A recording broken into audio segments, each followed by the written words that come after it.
సహోదరులారా, ప్రభువు రాకడ వరకు ఓపిక కలిగి ఉండుడి. చూడుడి, వ్యవసాయకుడు తొలకరి వర్షమును కడవరి వర్షమును సమకూడు వరకు విలువైన భూఫలము నిమిత్తం ఓపికతో కాచుకొనుచు దాని కొరకు కనిపెట్టును కదా. వాక్యం ద్వారా దేవుడు మనల్ని బలపరిచి నడిపించునుగాక. ఒకసారి అందరూ ఆమేనని చెప్పండి. ఈ మాట నాతో చెప్పండి. ప్రభు రాకడ వరకు ఓపిక కలిగి ఉండుడి. ఆమేన్. ఈ వాక్యం ద్వారా దేవుడు మనల్ని బలపరచునుగాక. ఈరోజు నేను మీకు చెప్పాలనుకున్న సందేశం పేరు ప్రభు రాకడ. ప్రభు రాకడ వరకు మీరు ఓపిక కలిగి ఉండండి. వ్యవసాయం చేసే రైతు పంటలు పండిస్తూ ఉంటాడు. ఆ పంట తొలకరి వాన కడవరి వాన కురిసి ఆ పంట చేతికొచ్చేదాకా వ్యవసాయాన్ని పండించే రైతు ఎంత ఓపికగా ఉంటాడో, ఆ ఫలాన్ని తను చూడాలని ప్రయత్నిస్తాడో, మీరు కూడా ప్రభు రాకడ వరకు ఓపిక కలిగి ఉండండి అని దేవాది దేవుడు యాకోబు పత్రికలో ఈ మాటలు తెలియజేస్తూ ఉన్నాడు. ప్రస్తుతం జరుగుతున్న సంభవాలు, ప్రపంచంలో అనేకమైన ప్రతికూలమైన పరిస్థితులు, ఎటు చూసినా క్రైస్తవ్యానికి విరోధమైన పరిస్థితులు, వీటన్నిటికీ కారణాలు ఏంటి అంటే ప్రభు రాకడ అతి సమీపంగా ఉంది. మీరు ఓపికతో ఎదురు చూడండి అని దేవాది దేవుడు మనందరికీ ఈ వాక్యపు వెలుగులో పరిశుద్ధాత్ముడు తెలియజేస్తున్నాడు. ఈ మాటల చేత మీరందరూ బలపరచబడుదురుగాక. ప్రియులారా, దేవుని వాక్యాన్ని మనం చదివినట్లయితే ప్రభు అన్నారు, ఇదిగో నేను త్వరగా వచ్చుచున్నాను, వాని వాని క్రియల చెప్పున నేను ప్రతిఫలం ఇవ్వటానికి నా దగ్గర జీతాన్ని సిద్ధపరిచాను. ఇదిగో త్వరగా వస్తానని చెప్పిన దేవుడు త్వరగానే రాబోతున్నాడు. ఆయన శిష్యులు అందరూ కలిసి యేసు ప్రభుని అడుగుతారు, ప్రభువా, నీ రాకడికి సూచనలేంటి? ప్రభు రాకడి వస్తుంది వస్తుంది వస్తుంది అని చెప్తున్నారు కదా, అసలు మేము ఎలా గుర్తుపట్టవచ్చు? ఇప్పుడు వర్షం వస్తుంది అంటే మనం ఎలా గుర్తుపడతామంటే, మేఘం పట్టింది, అక్కడక్కడ మెరుపులు వస్తున్నాయి, పిడుగులు పడతా ఉన్నాయి, వర్షం వచ్చే సూచనలు ఉన్నాయని ఈజీగా మనం గుర్తుపడతాం కదా. అలాగే ప్రభు రాకడికి సూచనలు ఏంటి అని శిష్యులు అడిగినప్పుడు ప్రభు ఒక అధ్యాయం అంతా కూడా రాకడికి సంబంధించిన సూచనలో ప్రభు చెప్పాడు. ఏమన్నారంటే, జనం మీదకి జనం లేస్తారు, యుద్ధాలు జరుగుతాయి, కరువులు వస్తాయి, భూకంపాలు వస్తాయి, ఇన్ని తెగుళ్ళు వస్తాయి, ఇవన్నీ జరుగుతాయి అని ప్రభు ఆయన రాకడిని గురించిన అనుభవాలు అనేకమైన శిష్యులతో పంచుకుంటూ వచ్చాడు. అక్రమం విస్తరించడం వల్ల అనేకుల్లో ప్రేమ చల్లారిపోతుంది. ఇవన్నీ నా రాకడికి గుర్తులై ఉన్నాయని ప్రభు తెలియపరుస్తూ వచ్చాడు. అందుకొరకే ప్రభు రాకడ సమీపిస్తూ ఉంది కనుక మనం ఓపిక కలిగి ఎదురు చూసి ఆ రాకడలో ఎత్తబడే గుంపులో ఉన్న సంఘముగా ఉండాలని దేవుడు మన నుంచి అందరి నుంచి కోరుకుంటున్నాడు. యేసు నామములో ఈ పరిస్థితుల ప్రభావాన్ని మనం చూసి రాకడికి సిద్ధపడే కృప దేవుడు మనకి దయచేయునుగాక. కుడి చేతుల పైకెత్తి ఒకసారి అందరూ ఆమేనని చెప్పండి. హుషారుగా హల్లెలూయా అని చెప్పండి. ప్రస్తుతం ప్రతి వాళ్ళు కూడా అప్డేట్ అవుతూ ఉన్నారు. ఒకప్పుడు ఇంటర్నెట్ గురించి పెద్దగా తెలిసేది కాదు, మొబైల్స్ కూడా అంతగా పెద్దగా తెలిసేది కాదు. టెక్నాలజీ పెరిగిపోయింది, అప్డేట్ అయ్యారు. 3G 4G 5G ఇట్లాగా అప్డేట్ అయిపోతూ వచ్చారు. మొబైల్స్ కూడా అప్డేట్ అవుతూ వచ్చినాయి. ప్రతిదీ టెక్నాలజీలో విషయాల్లో చాలామంది ముందుంటున్నారు. అయితే ఇలాంటి పరిస్థితులు జరుగుతున్నప్పుడు మనం గుర్తుపెట్టుకోవాల్సింది ఏంటంటే, ప్రభు వస్తానని చెప్పారు, ఆయన రాకడికి గుర్తులు నెరవేర్చబడతాయి అన్నారు. ఆల్మోస్ట్ రాకడికి సంబంధించిన గుర్తులు జరుగుతున్నాయి కనుక సంఘము ఎప్పటికప్పుడు సిద్ధపడి దైవ భక్తిలో మరింతగా ఆసక్తి కలిగిన వారిగా నిలిచి సాగిపోవాలి. ప్రభు రాకడ, రహస్య రాకడ ఎలా ఉంటుంది అనే ఆలోచన మీకు వస్తే కొన్ని మాటలు మీకు అర్థవంతంగా వివరంగా మీకు చెప్పడానికి నేను ఇష్టపడుతున్నాను. ప్రభు రాకడ రహస్య రాకడ. ప్రభు మధ్యాకాశానికి వస్తారు. ఆర్భాటంతో, ప్రధాన దూత శబ్దంతో, దేవుని బోరతో మేఘ మండలం మీదకి ప్రభు వస్తారు, మధ్యాకాశానికి వస్తారు. ఈ భూమి మీద ఉన్న సంఘం ప్రభు వచ్చినప్పుడు ఆయనతో పాటు కొనుపోబడతాం. పరిశుద్ధులు, దేవుని రాజ్యం కొరకే ఆయుత్తపరచబడిన వాళ్ళు, సిద్ధపడిన వాళ్ళు ఆ మహిమ కలిగిన రాజ్యానికి, దేవుని సన్నిధికి చేరుకుంటాం. మధ్యాకాశంలో ప్రభు 7 సంవత్సరాలు అక్కడ ఉంటాం. కింద ఈ భూమి మీద ఎప్పుడైతే పరిశుద్ధులు కొనుపోబడతారో, విడవబడిన వాళ్ళు, మిగిలిపోయిన వాళ్ళు, ప్రభు మాకు అక్కర్లేదు, ప్రభుతో మాకు ఏ సంబంధం లేదు, ఇక్కడే ఉట్టుకట్టి ఊరేగుతామని ఇదే శాశ్వతం అనుకున్న వాళ్ళకి ఈ భూమి మీద 7 సంవత్సరాలు శ్రమ కలగబోతుంది.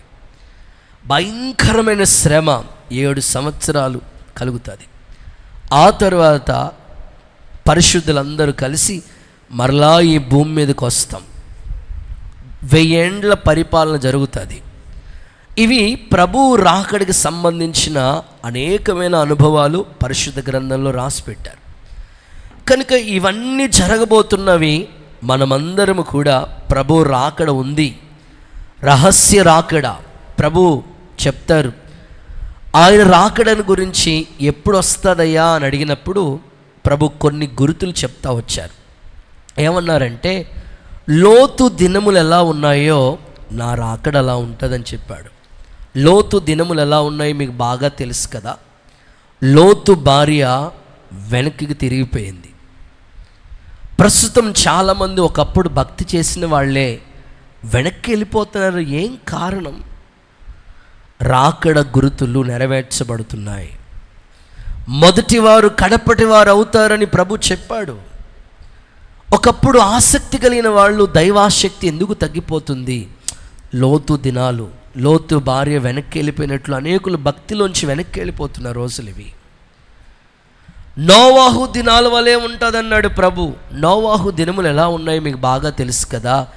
120 సంవత్సరాలు నోవాహు ప్రకటిస్తూ ఉంటుంటే జనులు తినటం, తాగటం, ఈ లోకమే శాశ్వతం అనుకుంటూ, ఇంకా చెప్పుకోవాలంటే దేవుని భూలోకం యెహోవా సన్నిధిని చెడిపోయిన పరిస్థితి. లోతు దినములలో అయితే బాలురని, పెద్దవాళ్ళని, యవనస్తులని ఏం తేడా లేదు. పాపం అనే ఊబిలోకి వెళ్ళిపోతున్న పరిస్థితులు. ఇలాంటివి సంభవాలు సమాజంలో జరుగుతున్నప్పుడు నువ్వు గుర్తుపెట్టుకోవాల్సింది, ప్రభు రాకడ సమీపంగా ఉంది. గట్టిగా ఒకసారి హల్లెలూయా చెప్తారా? హతసాక్షులైపోతున్నారు అనేకులు. నేను ప్రత్యేకంగా ప్రవీణ్ గారి గురించి హృదయపూర్వకంగా, ప్రార్థనాపూర్వకంగా ఈ మాటలు మీకు చెప్తున్నాను. గొప్ప దైవజనుడు. ఇలాంటి పరిశుద్ధులు ఎందరో కొనుపోబడుతున్నారు, హతసాక్షులైపోతున్నారు. ప్రభువా, నువ్వు కనికరించవా? ఎందుకయ్యా ఇలాంటివి జరుగుతున్నాయి అంటే, ప్రకటన గ్రంథం నేను చదువుతూ ఉంటుంటే ఒక వాక్యం నా హృదయాన్ని మేలుకొల్పు కలుగు చేసింది. ఏంటో తెలుసా? ఒకసారి ఆ మాట మీరు చూడండి. ప్రకటన పుస్తకం, ఇదంతా ఇంట్రడక్షనే, జస్ట్ మీకు అవగాహన కోసం చెప్తున్నాను. 6వ అధ్యాయం 9 నుంచి 11 వచనాలు చూస్తే అక్కడ ఇలా రాయబడుతూ వచ్చింది. ప్రకటన పుస్తకం 6వ అధ్యాయం 9 నుంచి 11 వచనాలు చదువుకుందాం. ఆయన 5వ ముద్ర విప్పినప్పుడు దేవుని వాక్యము నిమిత్తము తాము ఇచ్చిన సాక్ష్యము నిమిత్తం వధించబడిన వారి ఆత్మలు బలిపీఠం కింద చూచితిని. బలిపీఠం కింద చూశాను. వారు నాదా సత్యస్వరూపి, నాదా సత్యస్వరూపి, పరిశుద్ధుడా పరిశుద్ధుడా, ఎందాక తీర్పు తీర్చకయు, ఇంకా తీర్పు తీర్చకుండా ఎందాక ఉంటా ప్రభువా, మా రక్తము నిమిత్తము భూనివాసులకు ప్రతిదండన చేయవా, ఉందు అని తీర్పు తీర్చవా అని అడుగుతూ ఉంటుంటే, కేకలు వేస్తా ఉంటుంటే ప్రభు ఏమని ఆన్సర్ ఇస్తున్నాడు తెలుసా? తెల్లని వస్త్రం వారిలో ప్రతి వానికి ఇయ్యబడింది. తెల్లని వస్త్రం వాళ్ళకి ప్రతి వాళ్ళకి ఇయ్యబడింది. మరియు వారి వలనే చంపబడబో, వారి వలె ఆ మాట టిక్ చేసుకోవాలి. చంపబడబోయే వారి సహదాసుల యొక్క సహోదరుల యొక్క లెక్క పూర్తి అగు వరకు, లెక్క ఇంకా పూర్తి కావాల్సింది ఉంది. ఇంకా కొంచెం కాలం, ఇంకా పూర్తి కావాల్సింది ఉంది. సహదాసులు, చంపబడే వారి యొక్క సహదాసులు లెక్క పూర్తయ్యే వరకు ఇంకా కొంచెం కాలం విశ్రమించినని వారితో చెప్పాను. ఇవన్నీ ప్రభు ముందుగానే బైబిల్ గ్రంథంలో రాసి పెట్టారు. సాక్షులు అవుతారు. ఇవన్నీ జరుగుతున్నాయి, ఎన్నో జరుగుతున్నాయి.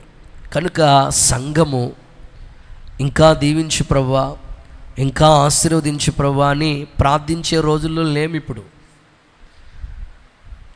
ప్రభు రాకడ సంబంధించిన గుర్తులు నెరవేర్చబడుతున్నాయి కనుక ఇప్పుడైనా నువ్వు సరైన భక్తి చేయగలిగితే ఎత్తబడే గుంపులో నువ్వు ఉంటావు. లేకపోతే విడిచిపెట్టవలసిన పరిస్థితి వస్తుంది. భక్తిహీనుడై ఉండొద్దు. జరుగుతున్న పరిస్థితుల పరిమాణాన్ని చూసైనా సరే కొంచెం మెలకు తెచ్చుకుని, అవును కదా ఇవన్నీ ప్రభు చెప్పాడు, జరుగుతూ ఉన్నాయి, రాకడికి గుర్తులు కనుక మనం చాలా జాగ్రత్తగా ప్రభు రాజ్యం కొరకే సిద్ధపడిన వాళ్ళుగా ఉండాలి. కానీ ఇది శాశ్వతం కాదు, ఈ లోకం ఎవరికి శాశ్వతం కాదు. ప్రభు అన్నారు రాకడి గురించి మాట్లాడుతూ, ఇద్దరు పొలంలో పని చేసుకుంటూ ఉంటారట, ఒక్కరే ఎత్తబడతారంట. ఇద్దరు తిరగలు విసురుతూ ఉంటారంట, ఒక్కరే ఎత్తబడతారంట, ఒకరు విడవబడతారంట. ఇద్దరు మంచం మీద పడుకుని ఉంటారంట, ఒక్కరే ఎత్తబడతారంట, ఒకరు విడవబడతారంట. ఇంకా మీకు అర్థమయ్యే కోణంలో చెప్పాలంటే 10 మంది బుద్ధి కలిగిన కన్యకుల గురించిన ఆ వివరణ ప్రభు చెప్తూ 5గురు బుద్ధి లేని వాళ్ళు, 5గురు బుద్ధి కలిగిన వాళ్ళు. ప్రభు వస్తానన్నాడు, ఆలస్యం చేశాడు. ఈ లోపల వాళ్ళ దివిటిలో ఆరిపోయిన నూనె లేదు, కానీ సిద్ధపడిన వాళ్ళని ప్రభు తీసుకుని వెళ్ళాడు. ఈరోజు ఆత్మీయులైన మనం జరుగుతున్న పరిస్థితులన్నీ మనసులో కూర్చున్నా పడుకున్నా అవే ఆలోచనలు నీకు వస్తున్నాయి కనుక జరుగుతున్న పరిస్థితి చూసైనా నిజమే కదా నా ప్రభు వస్తానని చెప్పాడు. సాక్షుల సంఖ్య లెక్క పూర్తయ్యే సమయం ఆసన్నమవుతుంది కనుక మనం సిద్ధపడిన గుంపులో ఉండాలి, ఎత్తబడే గుంపులో ఉండాలి. రాజ్యం కొరకే, రాకడ కొరకే ఆయుత్తపరచబడే శ్రేష్టమైన కృప దేవుడు మనకి దయచేయునుగాక. గట్టిగా చప్పట్లు కొడుతూ సరే ఏసైకి మహిమ చెల్లిద్దామా? ఇలాగే రాకడ గురించి దేవుని వాక్యం చెప్తా ఉన్నారంట ఒక పెద్ద సేవకులు. సంగమా, ప్రభు రాబోతున్నాడు. సిద్ధపడిన వాళ్ళందరూ ఎత్తబడిన గుంపులో ఉంటారు. జాగ్రత్తగా దేవుని రాజ్యం కొరకు మీరు సిద్ధపడాలి, ఆయుత్తపరచబడాలని చెప్తా ఉంటుంటే ఒక పిల్లలు వింటున్నారా? ఒక పిల్లోడు పద్దాక ప్రభు రాకడ ఆసన్నమైతే సేవకులు ఎత్తబడతారు, సంఘం ఎత్తబడుతుంది, అందరూ ఎత్తబడతారు కదా అని రైట్ పాస్టర్ గారి దగ్గరికి వచ్చారంట. అయ్యా ప్రభు రాజ్యం ఆసన్నమైంది, ప్రభు రాబోతున్నారని చెప్తున్నారు, ప్రభు వస్తే మీరు పరలోక రాజ్యానికి వెళ్తారా? అవునయ్యా, ఖచ్చితంగా డోకా లేకుండా సిద్ధపడ్డాం, ప్రభు రాజ్యం కొరకు పనిచేసాం, వెళ్తాం. మీ సంఘం వస్తుందా? సంఘము కూడా భక్తి కలిగిన వాళ్ళందరూ ఎత్తబడిన గుంపులో ఉంటారు. ఇంకా మీతో కలిసి పరిచయంలో ఉన్న వాళ్ళు కూడా వస్తారయ్యా. సంఘ పెద్దగారు వాళ్ళు కూడా వస్తారయ్యా. భక్తి కలిగిన వాళ్ళందరినీ ప్రభు తీసుకెళ్తాడు. అయ్యగారు మరి మీరు వెళ్ళిపోతే మీ కారు ఇక్కడే ఉంటుంది కదా, ఆ కారు నాకు ఇస్తారా అన్నాడు. అరే బాబు, నేను వెళ్ళిపోతే కారు ఎక్కడ ఉంటుంది? మొత్తం ఇక్కడ వాళ్ళందరూ కూడా, ఎత్తబడిన వాళ్ళందరూ అక్కడ ఉంటారు. విడవబడిన వాళ్ళ పరిస్థితి భయంకరమైన శ్రమలు, పంచభూతములు మహావేంద్రములతో లయమైపోతాయని చెప్పాడు ప్రభు. అందుకని ప్రభు రాకడ సమీపంగా ఉంది కనుక ఓపిక కలిగి దేవుని బిడ్డలు చాలా మెలకువ కలిగి భక్తి చేయాలని ఒక దైవజనుడిగా నేను కోరుకుంటున్నాను. యేసు నామముల లాంటి కృప మీకు దేవుడు అనుగ్రహించునుగాక. నా ప్రశ్న, రాకడలో సంఘం ఎత్తబడాలంటే సంఘం ఎలా ఉండాలి? ప్రభువు రాకడ వరకు ఓపిక కలిగి ఉండండి అన్నాడు కదా. ఇప్పుడు ఎత్తబడే సంఘములో మనం ఉండాలంటే మనం ఎలా ఉండాలో ఒక 5 విషయాలు త్వరగా నేను చెప్పి ఈ సందేశాన్ని ముందుకు కొనసాగించాలని కోరుకుంటున్నాను. ఎత్తబడే సంఘములో మనం ఉండాలంటే సంఘం ఎలా ఉండాలో ఒక 5 ప్రాముఖ్యమైన విషయాలు మీకు చెప్తాను. చదువుదామా? మొదటి మాట, యోహాను సువార్త, మొదటి యోహాను పత్రిక 2వ అధ్యాయం. యోహాను మొదటి పత్రిక 2వ అధ్యాయం 28వ వాక్యాన్ని చదువుదాం. యోహాను మొదటి పత్రిక 2వ అధ్యాయం 28వ వచనం. కాబట్టి చిన్న పిల్లలారా, ఆయన ప్రత్యక్షమగునప్పుడు, ఆయన ప్రత్యక్షమైనప్పుడు, ఆయన రాకడయందు మనము, ఆ మాట టిక్ చేసుకోండి, ఆయన రాకడయందు మనము ఆయన ఎదుట సిగ్గుపడక ధైర్యం కలిగి ఎత్తబడే గుంపులో ఉండేటట్లు మీరు ఆయన యందు నిలిచి ఉందురు. ఇక్కడ ఒక చక్కని మాట చెప్తున్నాడు. చిన్నపిల్లలారా, ప్రభు ప్రత్యక్షమైనప్పుడు ఆయన రాకడి యందు మనం ఆయన ఎదుట సిగ్గుపడక్కర్లేదు.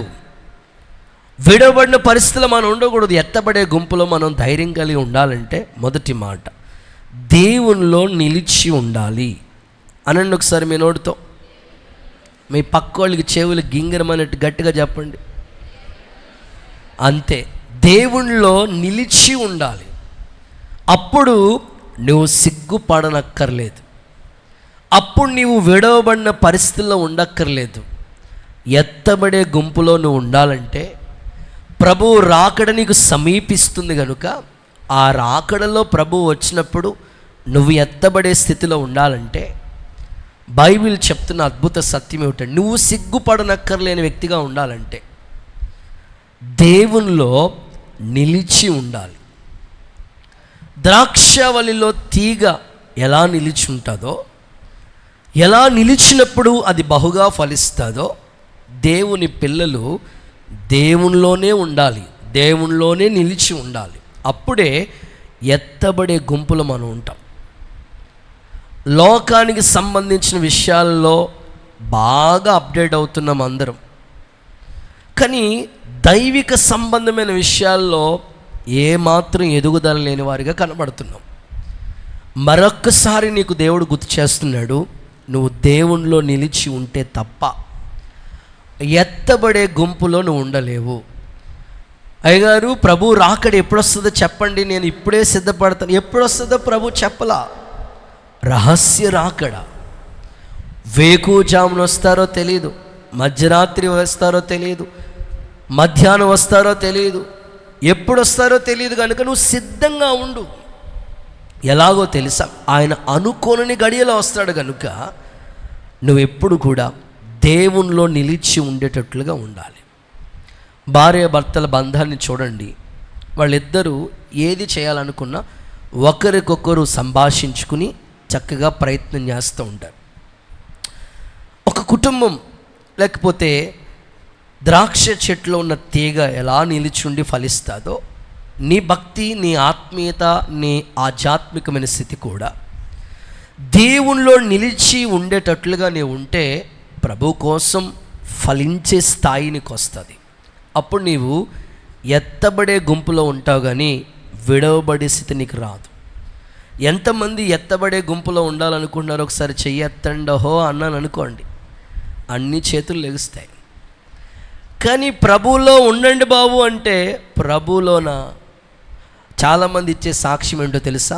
మా అమ్మ ప్రభువులోకి వెళ్ళిపోయిందండి, మా నాన్న ప్రభువులోకి వెళ్ళిపోయారండి, నువ్వు రావచ్చు కదా. నాకు ఇంకా కొంచెం టైం ఉందండి. నీకు టైం ఉండి ఆ టైం అయ్యేదాకా నువ్వు ఉంటావా? అందుకే ఈస్టర్ పండుగ రోజున బాప్తిస్మాలు ఇస్తున్నాం. దేవుడికి స్తోత్రం చెప్పండి ఒకసారి. ఇక మనసు మార్చుకో, హృదయాన్ని మార్చుకో, వాయిదాలు వేయొద్దు, ఆలస్యం చేయొద్దు.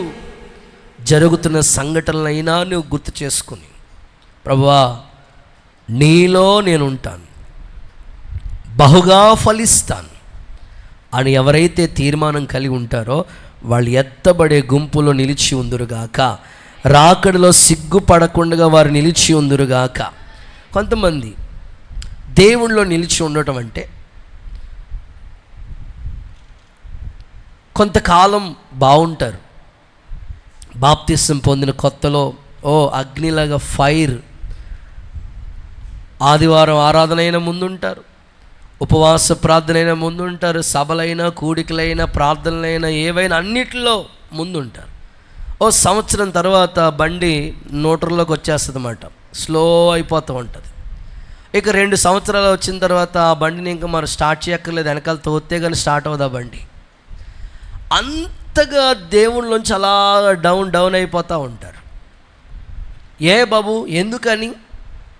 ఒకప్పుడు చాలా ఆసక్తిగా ఉండేవాడు కదా దేవుని కార్యాలన్నా, పరిచర్య అన్నా, ప్రార్థన, సహవాసం అని. ఇప్పుడు ఎందుకు అలా దూరం అవుతున్నావు అంటే, ఆ సహోదరుడు మనకిచ్చే ఆన్సర్ ఏంటో తెలుసా? దేవుడు నాకు ఏం చేశాడండి, ఏ మేలు చేశాడండి నాకు దేవుడు, అందరికి అన్నీ చేస్తూ ఉన్నాడు, నాకేం చేయట్లేదు, అందుకే ప్రభుకు నేను దూరం అవుతున్నానని చాలామంది ఇలా ఆన్సర్ ఇస్తూ ఉంటారు. ప్రభు నాకు మేలు చేస్తుంటే నేను ముందే ఉండేవాడిని. సరే, ఎలాగైనా వీళ్ళకి అర్థమయ్యేటట్లుగా చెప్పాలి, దేవుడు ఏం మేలు చేయలేదంటాడేంటి ఈ మనిషి అని సేవకుడు ఎదురు చూస్తూ ఉన్నాడు. దేవుని ఆరాధన జరుగుతూ ఉంది. నాకు ఏ మేలు చేయలేదన్న వ్యక్తి కూడా ఆరాధనకు వస్తూ ఉన్నాడు. ఎట్లా వస్తున్నాడంటే సనుక్కుంటా, గనుక్కుంటా, విసుక్కుంటా. ఇంకో మాటలో చెప్పాలి అని అంటే, ఆయన వచ్చే విధానం ఎలా ఉందంటే, ఆయన పరిస్థితి ఎలా ఉందంటే, తన స్థితిగతులు ఎలా ఉన్నాయనంటే, ఎప్పుడు ఈ పాత చెప్పులేనా, ఎప్పుడు నా పరిస్థితి ఇంతేనా, ఏంటి దేవుడు నాకు ఒక మేలు కూడా చేయట్లేదు, ఏంటి దేవుడు అనని విసుక్కుంటా అలాగ మాట్లాడుకుంటా ఉన్నాడు. ఇంకొక వ్యక్తి 2 కాళ్ళు లేవండి ఆయనకి, 2 కాళ్ళు కూడా లేవు. 2 కాళ్ళు లేక చాలా ఇబ్బంది పడుతూ ఇటువైపు ఒక కర్ర పెట్టుకుని అలాగే చాలా ఆసక్తిగా దేవుని మందిరానికి వస్తూ ఉన్నాడు. చూశాడు, పాస్టర్ గారు కూడా చూశారు. బాబు నీకు ఏ మేలు చేయలేదు అంటున్నావు కదా, చూడు ఈ వ్యక్తి చూడు, 2 కాళ్ళు లేకపోయినా దేవుని సంధికి ఎంత ఆసక్తిగా వస్తున్నాడు.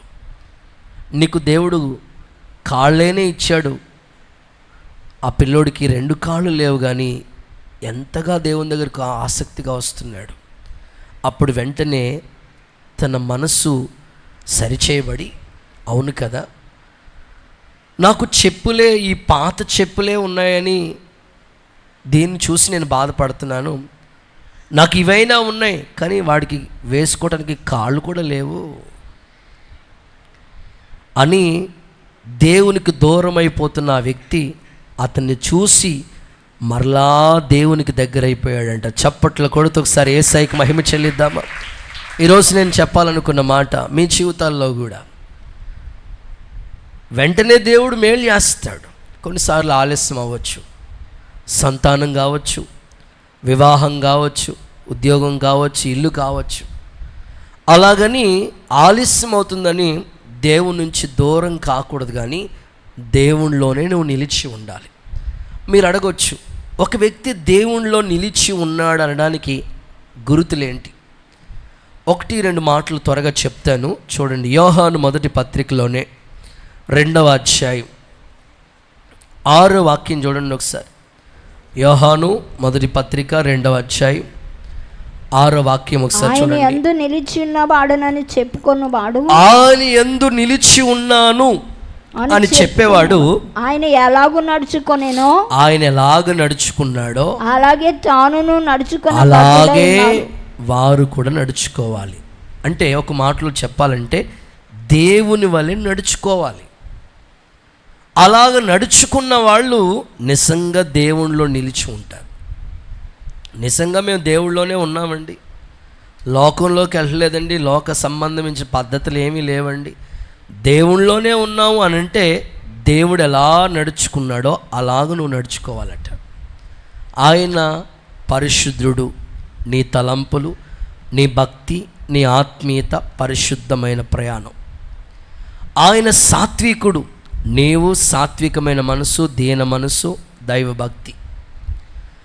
ఆయన ప్రేమాస్వరూపి. నీవు అదే క్వాలిటీ. ప్రభు ఎలా నడుచుకున్నాడో మనం అలా నడుచుకుంటే ఆయనలో నిలిచి ఉంటాం. కానీ ప్రభువు నడిచిన మార్గం ఒకటి, మనం వెళ్ళే మార్గం ఒకటి అయితే దేవునిలో మనం నిలుచున్నట్లు కాదు. ఇంకొక కోణంలో చెప్పాలి అని అంటే యోహాను సువార్తలో ఇంకొక మాట రాసి పెట్టారు చూడండి. 6వ అధ్యాయం, యోహాను సువార్త 6వ అధ్యాయం 56వ వచనం చూడండి. 56వ వచనం చూడండి. నా శరీరము తిని నా రక్తం త్రాగువాడు, నా రక్తాన్ని త్రాగినవాడు నా యందు వాడును, నేను వాని యందు నిలిచి ఉంటాను. అంటే ప్రభు బలారాధన కార్యక్రమంలో ఎవరు పాలి భాగస్లు అవుతూ ఉంటారో వాళ్ళు ఖచ్చితంగా ప్రభువులో నిలిచి ఉన్నట్లు. అందుకే ఈ క్రమం, ఈ పద్ధతి దేవుడు పెట్టాడు. ప్రభు బల్లలో ఖచ్చితంగా మనం చేతులుంచి పాల్గొనాలి. ఇంకా నువ్వు బాప్తిస్మే పొందలేదు, ఇక ప్రభు బల్లలో ఎలా పాల్పంపులు పొందుతావు? ఒకవేళ బాప్తిస్వం పొందిన ప్రభు బల్లకి యోగ్యత సంపాదించుకోకపోతే ఎలా? నా యందు నిలిచి ఉండటం అంటే ప్రభు అంటారు, ప్రభు బలలో చేతులు ఉంచాలి, ప్రభు బలలో పాలి భాగస్సులు కావాలి. అలాంటి వారు ఖచ్చితంగా ప్రభువులో నిలిచి ఉంటారు.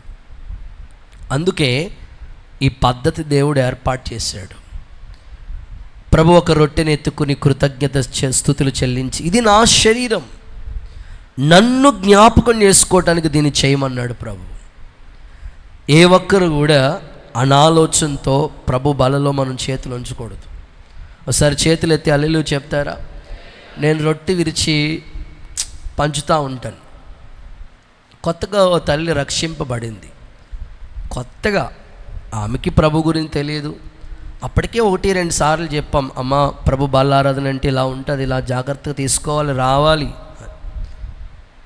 సరే, అందరికీ రొట్టె విరిచి పంచుతూ ఉంటాం. రొట్టె విరిచేటప్పుడు గమనించారు లేదో, ఓ ప్లేట్లో రొట్టె తీసుకుని ఒక్కొక్క రొట్టె విరిచి అట్లా పంచుకుంటూ వస్తూ ఉంటాం.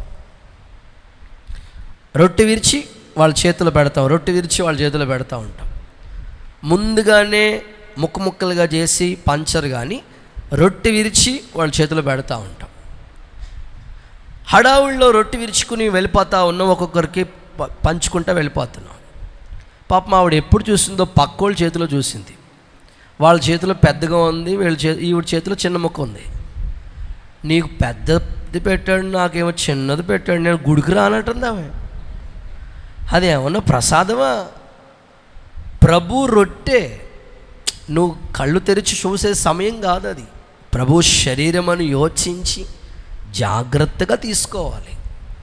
వివేచించక తీసుకోకూడదు. నువ్వు చక్కగా వివేచించి, ఇది ప్రభు శరీరం, ఇది ప్రభు రొట్టె, దీనిలో నేను పాలి భాగస్సులు అవ్వాలి అని యోగ్యత సంపాదించుకుని స్వీకరిస్తే ప్రభులో మనం నిలిచి ఉంటాం. అందుకే దైవజనులు ఆ పాటలో ఆ పదాలు పెట్టారు, నీలో నేనుండుటే, నాలో నీవుండుటే,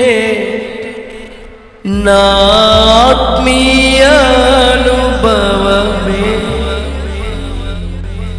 ఆమేన్. ఇప్పుడు మళ్ళీ అక్కడికి వెళ్ళామనుకో కూటం అయిపోతుంది. హల్లెలూయా చెప్పండి ఒకసారి.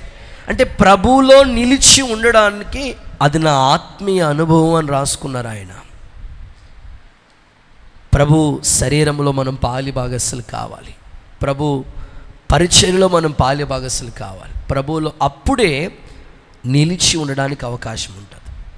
నేను తరచుగా గుర్తు చేస్తూ ఉంటాను కదా, వేసవి కాలం వచ్చింది. ఇప్పుడు ఒక చెట్టుని కాస్తున్న కాయలు మీరు చూడండి. కొన్ని ఆ చెట్టుకున్న పూతగా ఉన్నప్పుడే కొన్ని రాలిపోతాయి, కొన్ని పిందులుగా ఉన్న వరకు తయారయ్యేదాకా ఉంటాయి, ఆ తర్వాత రాలిపోతాయి. కొన్ని కాయలు అయ్యే వరకు ఉంటాయి, రాలిపోతూ ఉంటాయి. కొన్ని బాగా మిగల ముగ్గే వరకు, యజమానుడు వచ్చి కోసుకునే వరకు చెట్టును అలా ఉంటాయి. కొన్ని ఉంటాయి కానీ డ్యామేజ్ అయి ఉంటాయి. మీరు చూస్తూ ఉంటారు కదా, జనరల్గా చెట్టుకున్న కాయల్ని గమనిస్తూ ఉంటారు. అది పనస చెట్టు అయినా, మామిడి చెట్టు అయినా, ఏ కాయ అయినా కొన్ని డ్యామేజ్ అయిపోతూ ఉంటాయి. చూస్తూ ఉంటాను, కొన్ని డ్యామేజ్ చెట్టును ఉండగానే కొన్ని డ్యామేజ్ అయిపోతుంటాయి. విశ్వాసులు కూడా కొంతమంది దేవునిలో నిలిచి ఉండవలసిన వాళ్ళు డ్యామేజ్ అయిపోతున్నారు. ఓ శ్రమ వచ్చిన వెంటనే ఇంకంతే, చిన్న కష్టం వచ్చిన వెంటనే ఇంకంతే. అలా కాదు, యజమానుడు వచ్చి కోసుకునే వరకు మనం అలా నిలిచి ఉండాలి. యేసు నామములో అలాంటి కృపదేవుడు మీకు దయచేయునుగాక. హుషారుగా చెప్పండి ఆమేనని. రెండవ మాటలకు వచ్చేస్తాను. సెకండ్ వన్ ప్రభువు రాకడలో ఎత్తబడాలంటే సంఘం ఎలా ఉండాలి? ఒకటి, ప్రభువులో లేదా దేవునిలో నిలిచి ఉండాలి. నెంబర్ 2, ప్రకటన పుస్తకం 16వ అధ్యాయం 16వ వచనం. ఇదిగో నేను దొంగ వలె వచ్చుచున్నాను, తాను దిగంబరుడుగా సంచరించుచున్నందున జనులు తన దిశమలను చూతురేమో అని మెలకుగా ఉండి తమ వస్త్రాల్ని కాపాడుకునేవారు ధన్యుడు. చాలు. రెండవదిగా తన వస్త్రాన్ని కాపాడుకోవాలి. అంటే రక్షణ వస్త్రం నీకు ఇచ్చాడు కదా ప్రభు. ఈ రక్షణ వస్త్రాన్ని నువ్వేం చేయాలంటే కాపాడుకుంటూ ఉండాలి. ప్రభు అంటారు, నేను దొంగ వలె వస్తాను. అయితే నువ్వేం చేయాలి తెలుసా? నీ వస్త్రాన్ని నువ్వు కాపాడుకుంటూ ఉండాలి.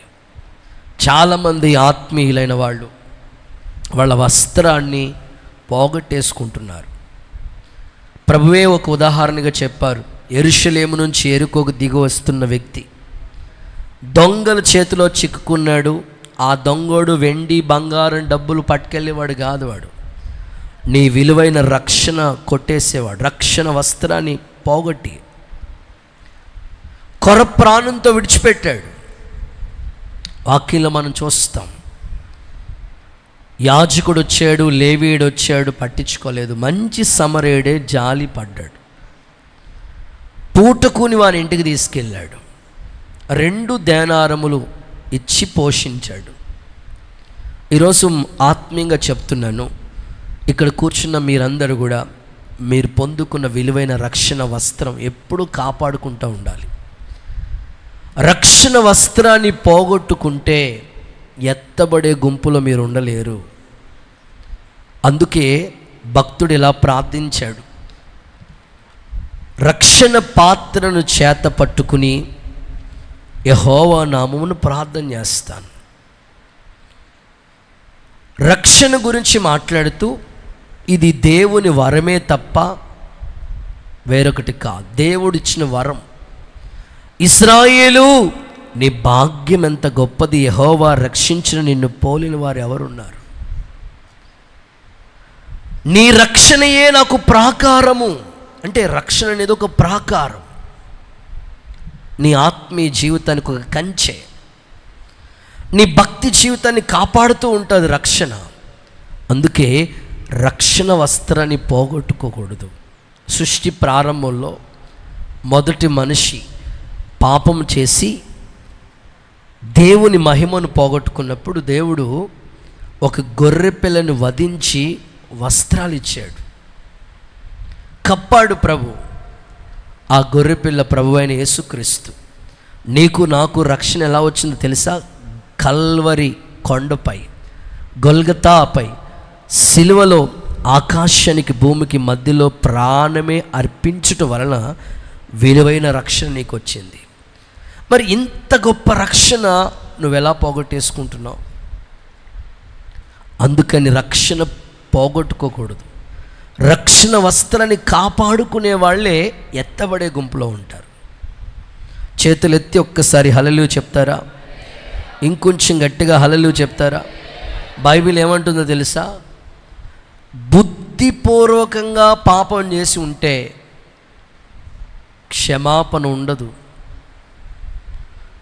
ఒక 3 భక్తులు వస్తే బాగుంటుంది. రండి, 3 పిల్లలు వస్తే ఒక వీడియో చూపిస్తాను మీకు. అన్నా రెడీ ఉండన్నా, రండి 3 పిల్లలు రండి, ఫాస్ట్గా రావాలి. 3 ఒకసారి అందరూ హల్లెలూయా చెప్పండి. 3 అలా నిలబడండి. ప్రస్తుతం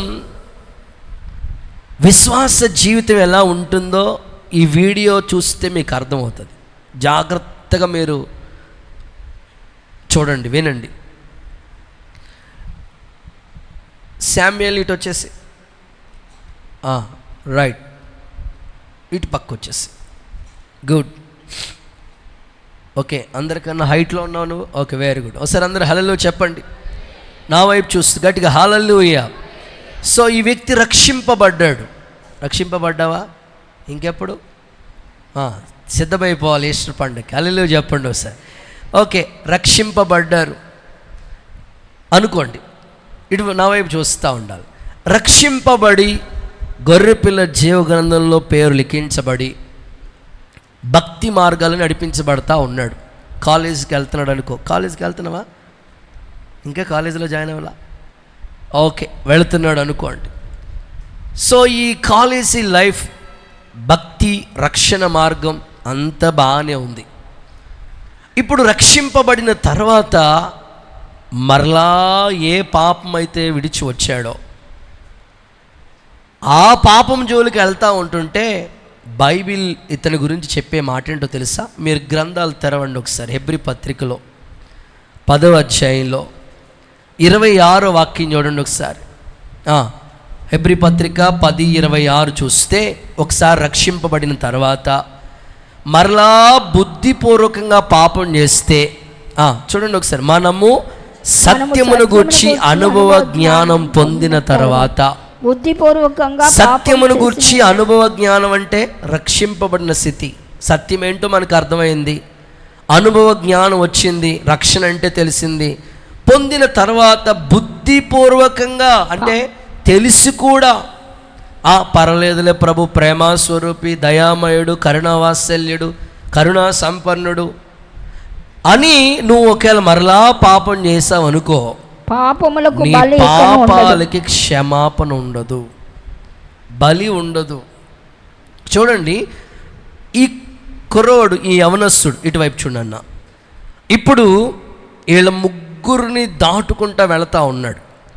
ఒక పాపం చేయడానికి వీళ్ళ 3 దాటుకుంటూ వెళ్తున్నాడు. మొదటి వ్యక్తి ఎవరో తెలుసా?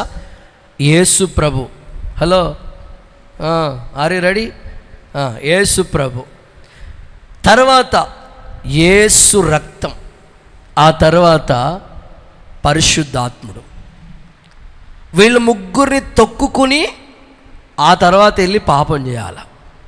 ఓకే, రెడీ ఉన్నావు నువ్వు తొక్కడానికి? ఓకే, ఇప్పుడు యేసు ప్రభు. నన్ను పడుకుంటావా? పడుకోరా కొంచెంసేపు, నిద్రపో, లాలి జో, కొంచెం అలా ఉంగో, తొక్కరా. రెడీనా తొక్కేయడానికి? యేసు ప్రభురా, ఇటువైపు రా, ఇటువైపు రా. యేసు ప్రభుని తొక్కుతావా? తొక్కుతున్నావా? తొక్కాడు అనుకోండి. తొక్క, ఏదో పర్లేదు, ఒక కాలే బూడిదవ్వకుండా ఏ అలా కాదు, పైన. అరే అప్పుడే యేసు రక్తం రెడీగా ఉంది. రే రా, నెక్స్ట్. ఈ ఖాళీ, యేసు రక్తం, ఈ పర్లేదు. రైట్. లాల్చి పాడైపోద్దని భయపడుతున్నావా? ఇప్పుడు పరిశుద్ధాత్మ, వీళ్ళ ముగ్గురిని దాటుకుంటూ వెళ్ళాలి. ఒకసారి ప్లీజ్ స్టాండ్ అప్. వీళ్ళు ముగ్గురిని దాటుకుంటూ వెళ్ళాలి. అందుకే ఇక బలి ఉండదు. అందుకే రక్షింపబడిన వాళ్ళు ఏదైనా చిన్న తప్పిదం చేయాలంటే 1కి 100 సార్లు ఆలోచించాలి.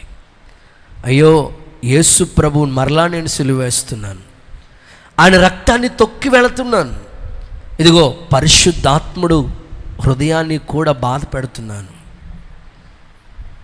అందుకే వస్త్రం, రక్షణ వస్త్రం కాపాడుకుంటూ ఉండాలి. హల్లెలూయా చెప్పండి గట్టిగా. తీసుకెళ్ళి కూర్చోబెట్టాను. గట్టిగా హల్లెలూయా చెప్పండి. హుషారుగా చెప్పండి. కూర్చోండి. గట్టిగా హల్లెలూయా అని చెప్పండి. హుషారుగా హల్లెలూయా అని చెప్పండి. కనుక ఈ ఉదయకాలం దేవుని సన్నిధిలో సేవకునిగా ఈ మాటలు మీకు తెలియజేస్తున్నాను.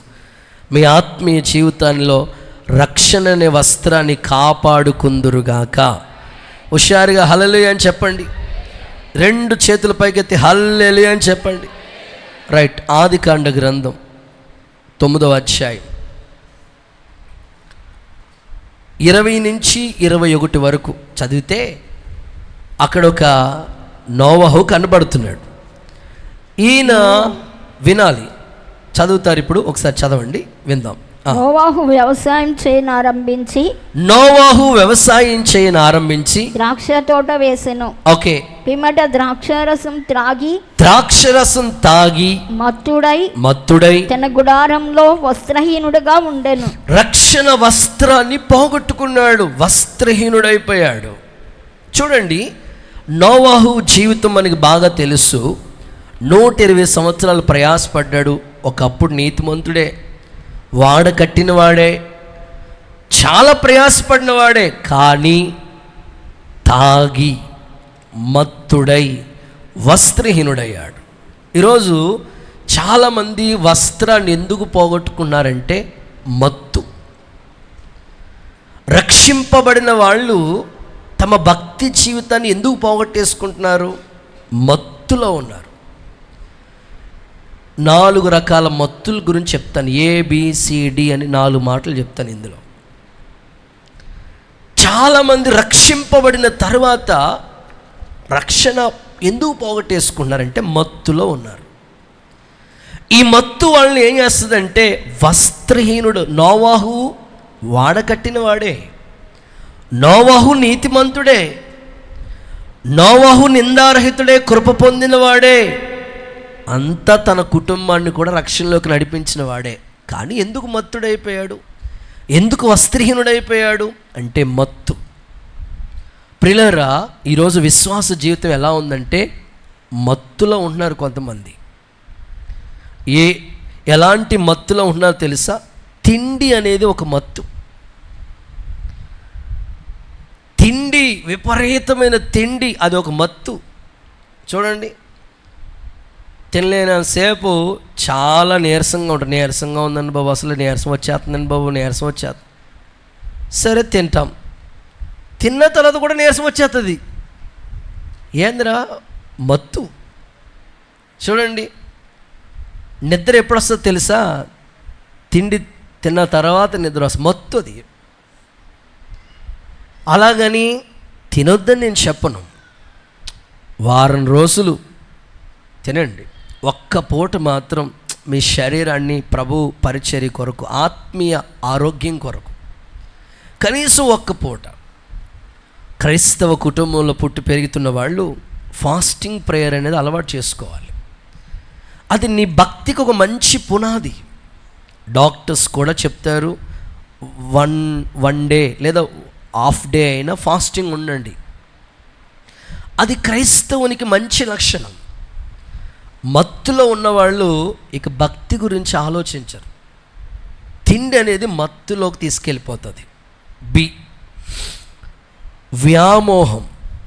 వ్యామోహాలు, వ్యసనాలు లేకపోతే వ్యామోహాలు. చాలామందికి రకరకాల అలవాట్లు ఉంటాయి. ఆ అలవాట్లు ఏం చేస్తున్నాయంటే వాళ్ళు మత్తులోకి తీసుకెళ్ళిపోతున్నాయి. చూడండి, చాలామంది యవనస్తులు డ్రగ్స్కి బాగా ఎడిట్ అయిపోతున్నారు. అదొక మత్తు. ఆ మత్తులో వాళ్ళు ఏం చేస్తున్నారో వాళ్ళకి తెలియదు. మత్తు ఆ మధ్యకాలంలో ఒక యవనస్తుని తీసుకొచ్చారండి. డిసెంబర్ 31వ తారీఖు 31st ప్రేయర్ అయింది. ఆ మరుసటి రోజు తీసుకొచ్చారు. అంటే వాడు అన్నయ్య 5 నిమిషాలు అన్నయ్య అంటున్నాడు. 5 నిమిషాలు అన్నయ్య అంటున్నాడు. నాకేం అర్థం కావట్లేదు. నా పక్కనున్న తమ్ముడిని అడిగితే, అన్న వీడికి ఎవరో డ్రగ్స్ ఇచ్చేశారన్న, వాడు ఇంకా మత్తులోనే ఉన్నాడు. 5 నిమిషాలు అన్నయ్య 5 నిమిషాలు అన్నయ్య అన్నాడు. మొత్తం మీద ఆ మత్తు నుంచి విడుదల పొంది రక్షింపబడ్డాడు. దేవుడికి స్తోత్రం కలుగునుగా. ఈరోజు చాలామంది ఆ వ్యసనం వాళ్ళని మత్తులోకి తీసుకెళ్ళిపోతుంది. సో త్రాగుడు అదొక మత్తు. నోవాహు వస్త్రహీనుడు అయిపోవడానికి కారణం ఏంటో తెలుసండి? తాగి. ఈరోజు రక్షింపబడిన వాళ్ళు ఒక దైవ భయం రావాలి. అమ్మో నేను రక్షింపబడ్డాను, ప్రభు బలలో చేతులు ఉంచుతున్నాను, ఇది నాకు తగదు. మత్తు నిజంగా ఒక వ్యక్తిని ఎంత బానిసడిగా చేసేస్తుందో చూడండి. సో చివరిది డబ్బు అనే మత్తులో ఉన్నారు కొంతమంది. డబ్బు కూడా మనిషిని మత్తులోకి తీసుకెళ్ళిపోతుంది. తల గర్వము అంటారు చూసారా? నాకేంది, డబ్బు ఉంది. నేనంటాను ఎంత డబ్బు అయినా ఏదో ఒక రోజు దాన్ని మనం విడిచిపెట్టేయాలి.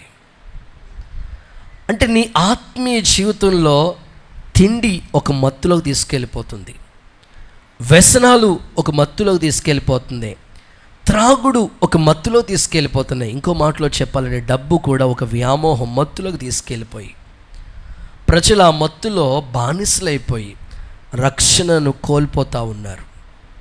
ఈ ఉదయకాలం అలాంటి వాళ్ళందరూ యేసు నామములో మారు మనసు పొందుదురుగాక. బైబిల్లో చూడండి, లూకాసు వార్తలో ఈ మాటలు చెప్పారు ప్రభు. 21వ అధ్యాయం 34వ వాక్యాన్ని ఒకసారి చదవండి. లూకాసు వార్త 21:34 ఒకసారి చూస్తే ప్రభువే స్వయంగా చెప్పాడు ఈ మాట. మీ హృదయము ఒకవేళ తిండి వలన మత్తు వలన ఐహిక విచారాల వలన మందముగా ఉన్న, ఒకవేళ మందం అంటే మత్తులో ఒకవేళ మీరుంటే ఆ దినం అంటే ప్రభువు రాకడ అకస్మాత్తుగా మీ మీదకి ఉరి వచ్చినట్లుగా రాకుండా మీ విషయంలో మీరు చాలా జాగ్రత్త తీసుకోండి. ఆత్మీయులైన మీరు రక్షణ వస్త్రాన్ని పోగొట్టుకోకండి. మత్తులో వ్యామోహాల మధ్యలో ఉండి భక్తికి దూరం అవ్వద్దు. ఎందుకు అంటే ప్రభువు రాకడ సమీపంగా ఉంది. యేసు నామములో మీ అందరి ఆత్మీయ జీవితాన్ని దేవుడు వెలిగించునుగాక, స్థిరపరచునుగాక, సరైన పునాది మీద మీ జీవితాన్ని దేవుడు కట్టునుగాక. ఒకసారి మా పెద్ద పాస్టర్గా చెప్తే విన్నాను. ఒక ఆయన మున్సిపల్ ఆఫీస్లో జాబ్ చేస్తూ ఉండేవాడంట. మున్సిపల్ ఆఫీస్ అంటేనే గవర్నమెంట్ జాబు, ఏమి తిరుగులేదు, బాగుంటుంది. ఒకవేళ ఉద్యోగం అయిపోయిన తర్వాత రిటైర్ అయిపోయిన తర్వాత కూడా ఫెన్షన్ వస్తుంది. అన్ని విధాలుగా వెల్ సెటిల్. ఆదివారం ఆరాధనకు వచ్చే క్రమాన్ని గురించి దైవజనుడు చెప్తే ఇలా అన్నారు. చాలా చక్కని ఉద్యోగం చేసుకుంటున్నాడు, ఏమీ తక్కువ లేదు, 2 పిల్లలు, ఇల్లు సంపాదించాడు, కుటుంబం ఉంది, అన్నీ బాగున్నాయి.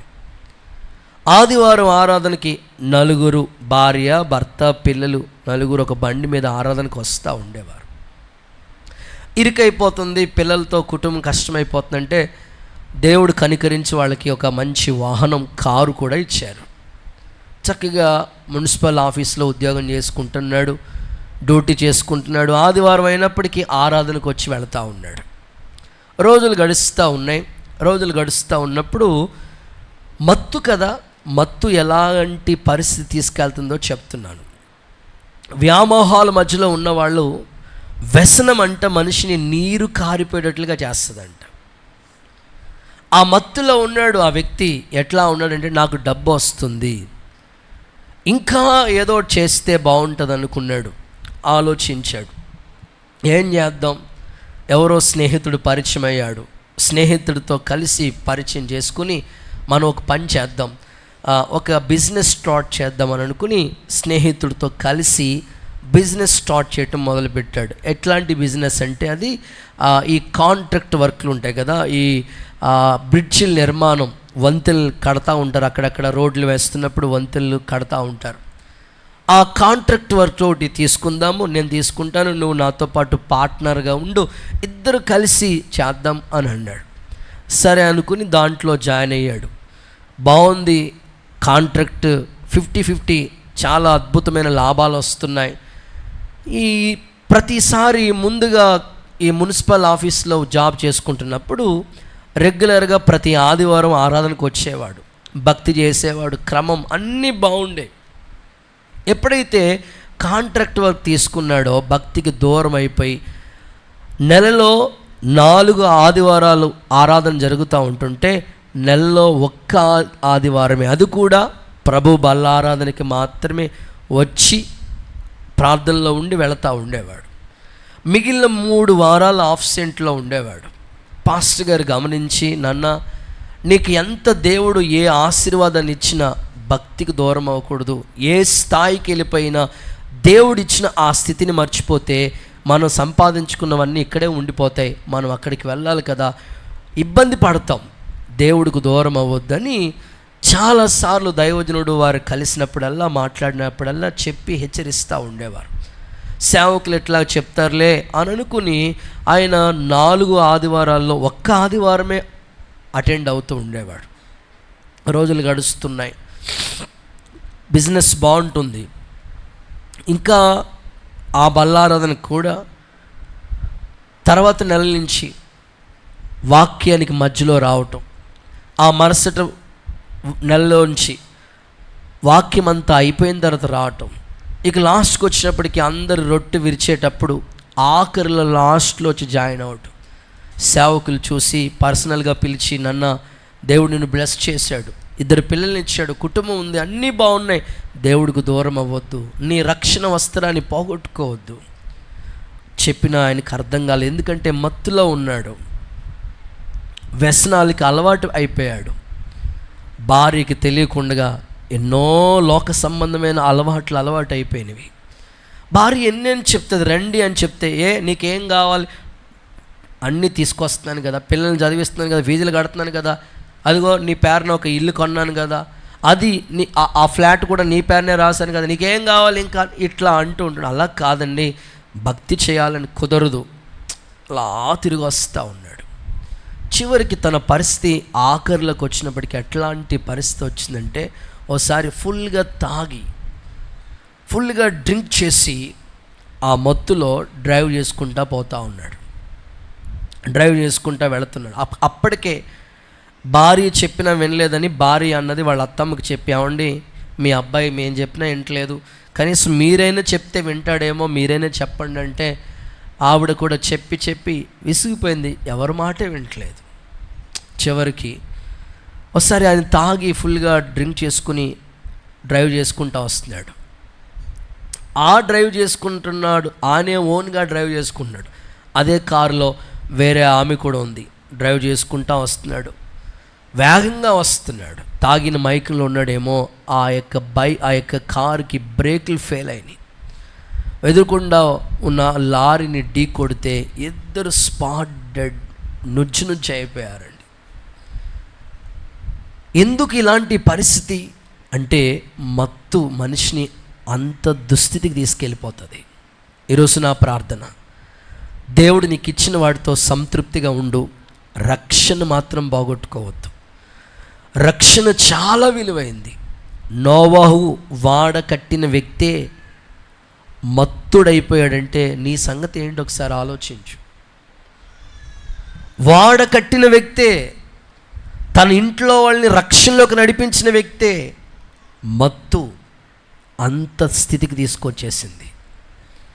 కనుక రక్షణ పోగొట్టుకోవద్దు, విలువైన రక్షణ కాపాడుకునే కృప దేవుడు నీకు అనుగ్రహించునుగాక, యేసు నామములో కృప కుమ్మరించునుగాక. రైట్, 3వ మాటలకు వస్తున్నాను. 3rd one, ప్రభు రాకడ కోసం మనం ఎలా ఎత్తబడే గుంపులో ఉండాలంటే ఏం చేయాలో 2 మాటలు చెప్పాను. 1, దేవునిలో నిలిచి ఉండు. 2, రక్షణ వస్త్రాన్ని కాపాడుకో. 3వది, పేతురు రాసిన 2వ పత్రిక 3వ అధ్యాయం 11, 12 వచనాలు.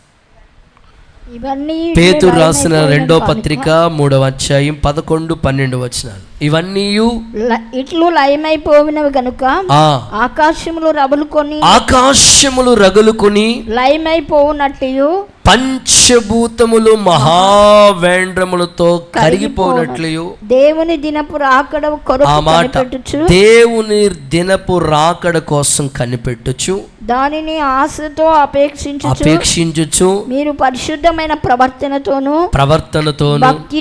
భక్తితోను ఎంతో జాగ్రత్త గలవారై ఉండండి. సో 3వదిగా ప్రభు రాకడ కోసం కనిపెట్టాలి. ఆమేనని చెప్పండి, ఒకసారి గట్టిగా హల్లెలూయా అని చెప్పండి. ప్రభు వస్తానన్నాడు కనుక ఆ రాకడ కోసం మీరు ఏం చేయాలంటే కనిపెట్టాలి. ఎందుకో తెలుసా? పంచభూతములు మహావేంద్రములతో లయమైపోతాయి. గతంలో అమెరికాలో హాలీవుడ్ అనే ప్లేస్ పూర్తిగా అగ్నికి ఆహుతైపోయింది. చాలా కాస్ట్లీ ప్లేస్ అంట. వాళ్ళు చెప్పిన మాటలు, వార్తా టీవీ లేకపోతే న్యూస్లో చెప్పిన మాటలు, కొన్ని కోట్ల ఖరీదైన వాళ్ళు ఉంటారంట అక్కడ. వాళ్ళు వాడే కార్లు అంత కాస్ట్లీ అంట.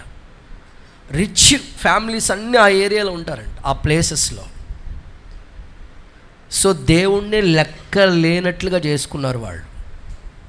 చూసాం కదా, పంచభూతములు మహావేంద్రములతో లయమైపోతాయి. ప్రస్తుతం జరుగుతున్న సంభవాలను చూస్తూ మనం ఏం చేయాలంటే రాకడ కోసం కనిపెట్టుకోవాలి. అక్కడ 2 మాటలు చెప్పాడు. ప్రవర్తన విషయమే మీరు చాలా పవిత్రంగా ఉండండి, భక్తి విషయాల్లో చాలా జాగ్రత్త కలిగి ఉండండి. ఈ అనుభవాలు సాగిపోతూ మనం ఎప్పుడు దేవుని రాకడ కోసం కనిపెడతా ఉండాలి. ఒకసారి కుడి చేతులు పైకెత్తి హల్లెలూయా చెప్తారా? వ్యవసాయం చేస్తున్న రైతుని చూడండి, పంట ఎప్పుడు వస్తుందా అని ఎదురు చూస్తూ ఉంటాడు, కనిపెడతా ఉంటాడు. ముసలమ్మల్ని చూడండి, 1వ తారీఖు ఎప్పుడు వస్తుందా, దేనికోసం భక్తుడా? ఫంక్షన్. ఉద్యోగస్తులను చూడండి, శాలరీ ఎప్పుడు వస్తుందా, వెయిటింగ్. ఆ తర్వాత యవనస్తులను చూడండి, వివాహం ఎప్పుడవుతుందా, వాళ్ళు వెయిటింగ్. వాళ్ళు వివాహం కోసం ఎదురు చూసేవాళ్ళు ఉన్నారు. కానీ ప్రభు రాకడ కోసం ఎదురు చూసేవాళ్ళు ఎంతమంది? ఉద్యోగం కోసం, ఇల్లు కోసం, పిల్లల కోసం, ఆస్తి కొరకు, అన్నిటి కొరకు ఎదురు చూస్తున్నారు, మంచిదే. రాకడ కోసం ఎదురు చూసేవాళ్ళు ఎంతమంది? ఇప్పుడు ప్రభు రాకడ వస్తే నేను సిద్ధంగా ఉన్నానన్న వాళ్ళు ఒక్కసారి మీ చెయ్యొద్దని నేను చూడాలనుకున్నాను.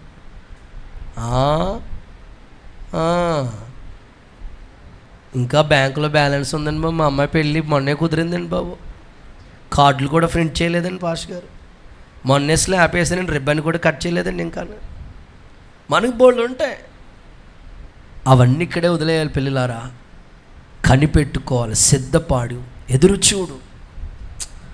ఎన్నో జరుగుతాయని ఎదురు చూస్తున్నారు కదా, దానితో పాటు ప్రభు రాకడ కోసం ఎదురు చూడాలి. కొరింథీ సంఘాన్ని గురించి చూడు, అసలు ఎంత అద్భుతమైన సంఘం. చదువుదాం. 1 కొరింథీయులకు రాసిన పత్రిక 1వ అధ్యాయం 7వ వాక్యం చూడండి. 1 కొరింథీయులకు రాసిన పత్రిక 1వ అధ్యాయం 7వ వాక్యం చూడండి. ఏ కృపావరం అందైనను లోపము లేక మీరు మన ప్రభువైన యేసుక్రీస్తు ప్రత్యక్షత కొరకు ఎదురు చూచుచున్నారు. అంటే కొరింథీ సంఘం ప్రత్యక్షత అంటే రాకడ, ప్రభు రాకడ కోసం ఎదురు చూస్తుందంట. కొరింథీ సంఘంలో ఉన్న మంచి 4 లక్షణాలు అక్కడే ఉన్నాయి. ABCD అని చెప్తాను. క్రీస్తును గురించి సాక్ష్యం ఇస్తుందంట ఆ సంఘం. క్రీస్తును గురించి సాక్ష్యం ఇచ్చే సంఘంగా ఉంది ఆ సంఘం. ఆ 6వ వచనంలో ఉంటుంది. ఆ తర్వాత B, ఉపదేశంలో ఐశ్వర్యవంతులయ్యారంట. ఎందులో? ఉపదేశంలో. కొరింథీ సంఘం ఏం నేర్చుకుందో తెలుసండి పౌలు దగ్గర? ఉపదేశంలో ఐశ్వర్యవంతులు. ఒకవేళ భౌతికంగా మీకు డబ్బున్నా లేకపోయినా కానీ వాక్యంలో మాత్రం మీరు ఐశ్వర్యవంతులు అవ్వాలి. అదే నా ప్రయాస. ఎందుకో తెలుసా, అన్నీ ఒకవేళ విడిచిపెట్టిన వాక్యం మాత్రం ఎల్లప్పుడూ నిలిచి ఉంటుంది. అందుకే వాక్యంలో మీరు ఐశ్వర్యవంతులు అవ్వండి. కొరింథీ సంఘము ఉపదేశంలో ఐశ్వర్యవంతులుగా ఉన్నారు. లోపము లేనివారు. ఆమెను చెప్పండి ఒకసారి అందరు. మిమ్మల్ని నిలబెట్టి నాలో ఏ లోపము లేదండి, ఐఎమ్ రెడీ అన్న వాళ్ళు ఒక్కరైనా కనబడతారంటే ఎన్నో లోపాలు కనబడుతుంటాయి మనలో. ఏదో ఒక లోపం. ఇప్పుడు బండి వేసుకుని వెళ్ళిపోతున్నాం, పోలీసు వాడు స్టాప్ అన్నాడు. నా దగ్గర ఏం కంగారు పడిపోతాను అనుకున్నావా? నా దగ్గర బండి కొన్న సి బుక్, లైసెన్స్ అన్నీ ఉన్నాయి, నెత్తి మీద హెల్మెట్ లేదు, కట్ ఫీజు అంటాడు అంతే. అంటే ఏదో ఒకటి లోపం. కొరింథీ సంఘాన్ని చూస్తే ఏ లోపం లేదంటే అలా పెంచాడంటే సంఘాన్ని. చివరిది ఏంటో తెలుసా, రాకడి కోసం ఎదురు చూస్తుంది ఆ సంఘం. నా ఆశ, నా ప్రయాస, దేవుడు చిత్తమైతే, ప్రభు రాకడ ఆలస్యమైతే ఈ 4 అనుభవాల్లో షమ్మా మినిస్ట్రీస్ ఎదుగునుగాక, పరిచర్య అలాగ వృద్ధిలోనికి వచ్చునుగాక. ప్రియులారా, మనం ఎప్పుడు కూడా ఆత్మీయులం. క్రీస్తు గురించి సాక్ష్యం చెప్పండి. 2 కనబడిన 10 మంది కనబడిన క్రీస్తుని గురించి సాక్ష్యం ఇచ్చే స్థాయి నువ్వు రావాలి. ఉపదేశంలో ఐశ్వర్యవంతులవు. నువ్వు నేర్చుకున్న 4 మాటలు 10 మందికి చెప్పు చాలు. ఆ తర్వాత లోపాలు అన్నీ దిద్దుకో, ఎదురు చూడు రాకడి కోసం. అబ్రహాము జీవితం చూడు, అన్నీ ఉన్నాయి కానీ గుడారాల్లోనే ఉన్నాడు. ఎందుకోసమయ్యా అబ్రహాం? ఆయన అంటాడు, పునాదులు గల పట్టణం కోసం నేను ఎదురు చూస్తున్నాను. నిలువరమైన పట్టణం ఇక్కడ లేదు, ఉండబోయే ఆ మహిమ గల రాజ్యం కొరకు నేను ఎదురు చూస్తున్నాను అన్నాడు. దేవుని పిల్లలు ఇలాగ రాకడి కొరకు ఎదురు చూసే స్థానంలో ఆత్మీయంగా మేలులు పొందుదురుగాక. సిద్ధపడే గుంపులో మీరు ఉందురుగాక, ఎత్తబడే గుంపులో మీరు నిలిచి ఉందురుగాక, యేసు నామములో కృప కుమ్మరించబడునుగాక. కానీ ప్రస్తుతం చాలామందిలో లోపాలు అనేవి కనబడుతున్నాయి. లోపాలు కనబడితే ఎలా ఎత్తబడతాం చెప్పండి. మీకు సింపుల్గా అర్థం అవడం కోసం చెప్తాను, ఈజీగా అర్థం చేసుకుంటానికి ఈ చిన్న ఉదాహరణ చెప్తా. ఓ తల్లి ప్రార్థన సహాయం కోసమని వచ్చింది సేవకుల దగ్గరికి. అయ్యా, మా ఇంటికి వచ్చి ప్రార్థన చేయాలి మీరు అని. సరేనమ్మా వస్తాను, ప్రార్థన చేస్తానంటే, అయ్యగారు మా ఆయన గారికి ఆటో ఉంది, ఆ ఆటో మీద వెళ్ళిపోదాం, ప్రార్థన చేయడానికి ఇంటికి తీసుకెళ్తామంటే సరే అని పాస్టర్ గారిని ఎక్కించుకుంది. ఆ తల్లి గారు కూర్చున్నారు, ఇంక 2 పిల్లలు కూర్చున్నారు, సేవకులతో పాటు 2 బ్రదర్స్ వెళ్తూ ఉన్నారు. ఆటో వెళ్తూ ఉండగానే ఆటో ఎక్కి 5 నిమిషాలు కూడా అవ్వలేదు, ఆమె స్టార్ట్ చేసింది ఆల్ ఇండియా రేడియో అన్నట్లుగా క్యాసెట్ ఆన్ చేసింది. స్టార్ట్ చేసి వాళ్ళ బంధువుల గురించి చెప్తా ఉంది. సరే, వాళ్ళకి బాగాలేదన్నారు, వాళ్ళకి ఏమన్నా బాగాలేదే, వాళ్ళ గురించి చెప్తే ప్రార్థన చేద్దామని నేను ఎదురు చూస్తున్నాడు. అలా కాదు. అయ్యగారు, పెళ్ళైన కొత్తలో మా ఇంటి ఆవిడ ఎన్ని టార్చర్ పెట్టిందో, ఎన్ని బాధలు పెట్టిందో, అసలు రాసి రంపాలు పెట్టింది అనుకోండి, మామూలుగా కాదు. ఎన్ని బాధలు పెట్టింది అనుకున్నారు అయ్యగారు అని మొదలుపెట్టి అన్నం తిందామని వెళ్తూ ఉంటుంటే ఆ అన్నంలో నీళ్ళు వేసేసిది. మా ఆయన భోజనం చేసావా అని అడుగుతూ ఉన్నప్పటికీ దగ్గరికి వచ్చి, ఇదిగో అన్నంలో నీళ్ళు వేసావేంటి, కూరలన్నీ ఎవరికి వేస్తావు అనేది. ఇంత టార్చర్ పెడతా ఉండేదండి. అలాంటి ఆవిడికి ఇప్పుడు పక్షవాతం వచ్చి బాధపడుతుందండి అని ఆవిడ గురించి ఎన్నో చెప్పుకుంటా వస్తుందంట. పాప మీ పాస్టర్ గారి బాధ అంతా ఏంటో తెలుసా? చెప్పే ఆవిడేమో వీళ్ళ భార్య. ఎవరి గురించి చెప్తుందంటే ఈ డ్రైవింగ్ చేసే వాళ్ళ అమ్మ గురించి చెప్తుంది. కోపం వచ్చి ఎప్పుడు హ్యాండ్లు వదిలేస్తాడని భయం ఈయనకి. దేవుడికి స్తోత్రం చెప్పండి. మరి అంతే కదా, డ్రైవ్ చేస్తూ ఉన్నారు.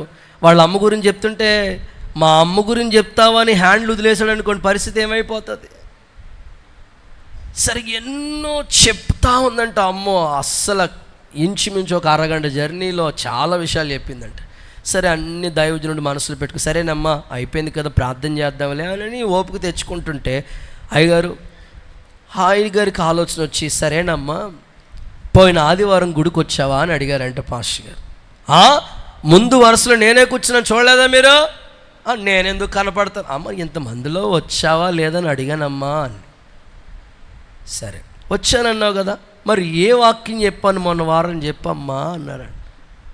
వాక్యమా? చూడండి 20 సంవత్సరాల క్రితం జరిగిన స్టోరీ ఎంత అలెగ్జాండర్ స్టోరీలా గుర్తుపెట్టుకుంది. దేవుడికి స్తోత్రం చెప్పండి ఒకసారి. కానీ పోయిన వారం ఏ వాక్యం చెప్పారో మాత్రం గుర్తులేదు. మరి ప్రభు రాజ్యం కొరకు ఏమి ఎదురు చూస్తున్నట్లు వీళ్ళు. సరే ఆవిడ సంగతి పక్కన, మీ సంగతి ఏంటి? సైలెంట్ ప్లీజ్, అంతే, మౌనమే అంగీకారం. అయ్యారు దేవుని బిడ్డలు ఎప్పుడు రాజ్యం కొరకు రాకడ కొరకు ఎదురు చూసే గుంపులో నిలిచి ఉందురుగాక. ఓకే, ఇక చివరి 2 మాటలు రిఫరెన్స్ ఇచ్చేసి ముగిచేస్తాను. తెస్సలోనికీయులకు రాసిన మొదటి పత్రిక 5వ అధ్యాయం 23వ వాక్యం. ఎత్తబడే గుంపులో ఉండాలంటే సంఘం ఎలా ఉండాలి? సమాధానకర్తయగు దేవుడే మిమ్మల్ని సంపూర్ణంగా పరిశుద్ధపరచునుగాక. మీ ఆత్మ మీ జీవం మీ శరీరం మీ ప్రాణం ప్రభువైన యేసుక్రీస్తు ఆ మాట రాకడి యందు నిందారహితంగా మార్చబడునుగా. కొట్టండి గట్టిగా, చెప్పండి యేసయ్యకి మహిమ వచ్చినట్లుగా కొట్టండి అమ్మా గట్టిగా. రైట్. సో 4వది సంపూర్ణ పరిశుద్ధులుగా మారాలి అనండి ఒకసారి మీ నోటితో. ఏ పరిశుద్ధులు? సంపూర్ణ పరిశుద్ధులుగా మారిపోవాలి. ఇప్పుడు అందరం పరిశుద్ధులమే, ఎందుకంటే యేసు రక్తం ప్రతి పాపము నుండి మనల్ని కడిగి పరిశుద్ధపరిచింది. ఈ పరిశుద్ధులు గుంపు ఏమవ్వాలి తెలుసా? సంపూర్ణ పరిశుద్ధులు కావాలి. అది ఎలా జరుగుతుంది? సంఘము సంపూర్ణ పరిశుద్ధులుగా ఎప్పుడు అవుతాము అంటే సంఘంలో 5 రకాల పరిచర్యలు ఉండాలి. ఎఫెసీ పత్రిక 4వ అధ్యాయం 13వ వచనం మీరు నోట్ చేసుకోండి. పరిశుద్ధులు సంపూర్ణులగునట్లు సంఘము క్షేమాభివృద్ధి చెందినట్లు దేవుడు ఇలాగు నియమించాడు. ఎఫెసీ పత్రిక 4:13. పరిశుద్ధులు సంపూర్ణులు అవ్వాలంటే ఈ 5 అనుభవాలు ఉండాలి సంఘంలో. ఏంటో తెలుసా? అపోస్తులు. ఇలా చూడండి, నా వైపు చూడండి, బొటనేలు ఇలా అనండి, థమ్సప్ కాదు, ఒకసారి చెప్పండి, అపోస్తులు అనండి. అక్కోళ్ళు కూడా చూపించాలమ్మా, మీరు అందరూ థమ్సప్ గట్టిగా. అపోస్తులు, ప్రవక్తలు, ఉపదేశకులు, సువార్తికులు, కాపరులు. సో ఈ 5 రకాల పరిచర్యలు సంఘంలో కనబడాలి. అపోస్తులు, ప్రవక్తలు, సువార్తికులు, కాపరులు, ఉపదేశకులు. ఈ 5 అనుభవాలు సంఘంలో ఉండాలి. ఏ సంఘమైతే ఈ 5 రకాల పరిచర్యలు ఉంటుందో ఆ సంఘం సంపూర్ణ పరిశుద్ధతలోకి వస్తుంది. అపోస్తులు అంటే ఎవరో తెలుసా? పంపబడిన వాళ్ళు. మా ఊరు విడిచిపెట్టి ఈ ఊరికి దేవుని దర్శనం చేత దేవుడు మమ్మల్ని పంపించాడు. ఒక మాటలో చెప్పాలంటే అపోస్తుల పరిచర్య జరుగుతుంది ఇక్కడ. సేవకుల్ని దేవుడు అపోస్తులుగా చేశాడు. ఇంకో మాటలో చెప్పాలంటే ఈ అపోస్తులు అనేకమైన అపోస్తుల్ని తయారు చేసి అనేక గ్రామాలకి పంపించి అక్కడ సేవ జరుగుతుంది. అపోస్తులు. నెక్స్ట్ ప్రవక్తలు అంటే ఉన్నది ఉన్నట్లుగా చెప్పేవాళ్ళు, గద్దించేవాళ్ళు, సరిచేసేవాళ్ళు. నాతాను ప్రవక్త చూడండి, దావీదు రాజని కూడా చూడకుండా ఆ మనుషుడు నీవే. గద్దించే పరిచర్య ఇక్కడ జరుగుతుంది నిన్ను సంపూర్ణ పరిశుద్ధతలో తీసుకురావటానికి. 3వది ఉపదేశకులు. అప్పుడప్పుడు ఉపదేశం చేసేవాళ్ళు ఆల్ నైట్ ప్రేయర్స్ అని, స్పెషల్ ప్రేయర్స్ అని వస్తూ ఉంటారు, ఉపదేశిస్తూ ఉంటారు. ఆ తర్వాత కాపరి. ఇక్కడ సంఘానికి ఒక కాపరిని దేవుడు నియమించాడు. కాపరి పని ఏంటో తెలుసా? ఎవరికి ఏ గాయాలై ఉన్నాయో, ఎవరు ఏ బాధలో ఉన్నారో ప్రతీదీ చూసుకుంటా కనిపెట్టుకుంటూ ఉంటాడు కాపరి. కొన్ని గొర్రెలు బాగా నడుస్తూ ఉంటాయి, కొన్ని గొర్రెలు ఎంత ఫుడ్ పెట్టినా నడవు, బలహీనమైపోయి ఉంటాయి. కొన్ని గొర్రెలకి గాయాలై ఉంటాయి. అన్నీ గమనించుకుంటూ ఉంటాడు కాపరి. ఏ ఆహారం కావాలో, ఎలా నడిపించాలో అన్నీ చూసుకుంటాడు కాపరి. సో చివరిది సువార్థికులు. మీలో కూడా సువార్థికులు తయారవ్వాలి. వ్యక్తిగత సువార్త చెప్తూ ఉంటే సంఘము పరిపూర్ణతలోకి వస్తుంది. ఈ 5 రకాల పరిచర్యలు సంఘంలో ఎప్పుడైతే జరుగుతాయో ఆ సంఘం సంపూర్ణ పరిశుద్ధతలోకి సాగిపోనుగాక. గట్టిగా ఒకసారి ఆమేనని చెప్పండి. కానీ ఇప్పుడు సంఘ పరిస్థితులు ఎలా ఉన్నాయంటే సంపూర్ణతలోకి రావట్లేదు. ఎంత ప్రయాసపడినా సంఘం మాత్రం సంపూర్ణతలోకి రావటం లేదు. నాకు ఈ మధ్యకాలంలోనే ఒక అన్నయ్య స్టేటస్ పెట్టుకున్నాడు. నేను ఆ స్టేటస్ని స్క్రీన్ షాట్ తీశాను. ఎందుకైనా ఆత్మీయ విషయాలకు ఉపయోగపడుతుందని స్క్రీన్ షాట్ తీసి పెట్టాను. అది నేను జస్ట్ మీకు ఒకటిసారి చదువుతాను. మీకు అది ఎంత నీడో అర్థమవుతుంది. హల్లెలూయా అని చెప్పండి ఒకసారి. చెప్తాను చూడండి. కృప కావాలి యేసయ్యా, కృప కావాలని పెట్టుకున్నాడు. కింద ఇలా ఉంది: ఆదాయం తక్కువ, ఖర్చులు ఎక్కువ, సమయము తక్కువ, కార్యక్రమాలు ఎక్కువ, బలము తక్కువ, పని ఎక్కువ, పరిచారకులు తక్కువ, చక్క పెట్టవలసిన వాళ్ళు ఎక్కువ, సదుపాయాలు తక్కువ, అలసట ఎక్కువ. దేవుడికి స్తోత్రం చెప్పండి. నిజంగా ఆయనకి ఎదురైన సేవలో కష్టాలు స్టేటస్ పెట్టుకున్నాడు ఆయన. ఇంకొక ఆయన స్టేటస్ పెట్టాడు, నేను చక్కగా చూశాను. ఏంటంటే ఆ స్టేటస్ నాకే ఆశ్చర్యాన్ని కలిగించింది. ఏంటంటే హల్లెలూయా అని చెప్పండి ఒకసారి. మర్చిపోయాను, కొంచెం గట్టిగా చెప్పండి. మీరు చెప్తే బూస్ట్ తాగినంత బలం వచ్చి చెప్పేస్తాను గట్టిగా. హల్లెలూయా. గుర్తొచ్చింది.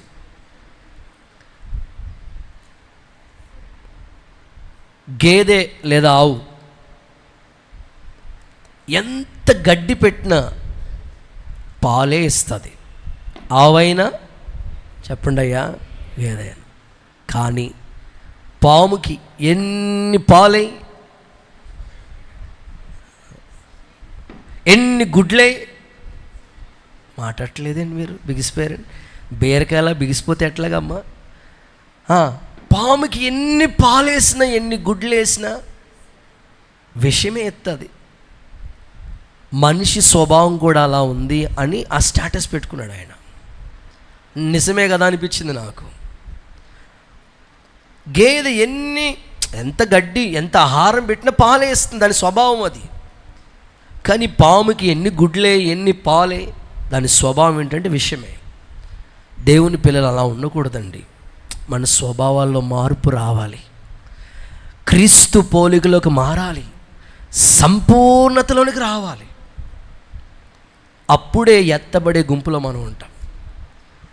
సంవత్సరాల నుంచి భక్తి చేస్తున్నారా? సీనియరే అవుతున్నారా? సీనియారిటీ వచ్చేసిందా? మరి సంపూర్ణతలోకి రావాలి మీరు. పరిశుద్ధాత్ముడు అలాగ మిమ్మల్ని నడిపించునుగాక.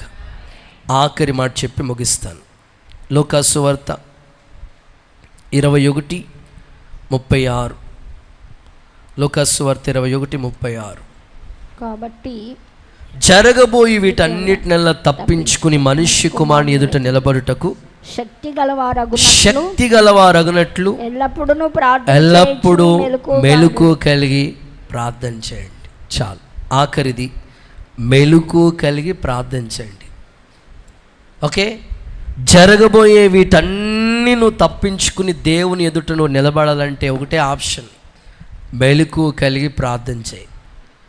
ఆత్మీయ విషయాల్లో మెలుకు లేనట్లుగా నిద్రావస్థలో ఉండొద్దు.